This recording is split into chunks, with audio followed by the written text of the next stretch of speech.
Teatro, musica, danza, cinema, rievocazioni storiche, mostre, tradizioni popolari.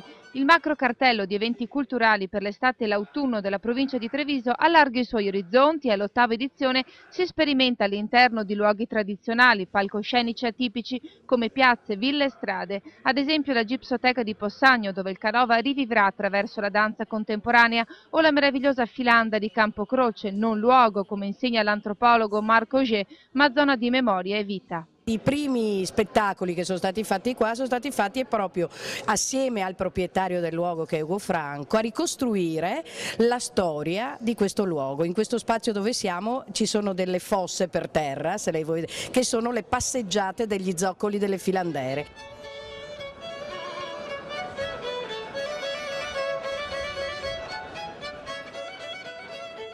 Il 2009 è l'anno della crisi, su scala internazionale senz'altro, ma con riflessi importanti anche per il Veneto. Il 2009 però è anche l'anno europeo della creatività e dell'innovazione. Soprattutto la filosofia, secondo me, interessante di quest'anno, cioè l'aver chiesto alle associazioni di esprimersi sul tema del festival di quest'anno, che è proprio crisi e creatività, quindi la capacità degli artisti, di tutti gli artisti che sono riuniti nel cartellone di Rete 20, di rispondere alla crisi con delle proposte originali, innovative, che inventano e reinventano i luoghi, anche i luoghi della tradizione, i luoghi di archeologia industriale, le piazze, trasformandoli in veri e propri sedi di spettacoli assolutamente inediti. La Filanda allora, rievocando memorie di vita e di lavoro spesso duro e sottopagato, è il luogo del riscatto di una cultura che è parte del territorio e che sopravvive sempre.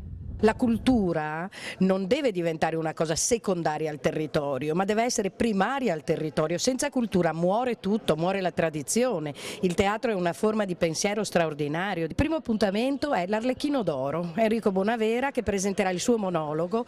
Tutto sarà preceduto da un convegno che parlerà della tradizione. Quando? Il 25 e il 26 luglio.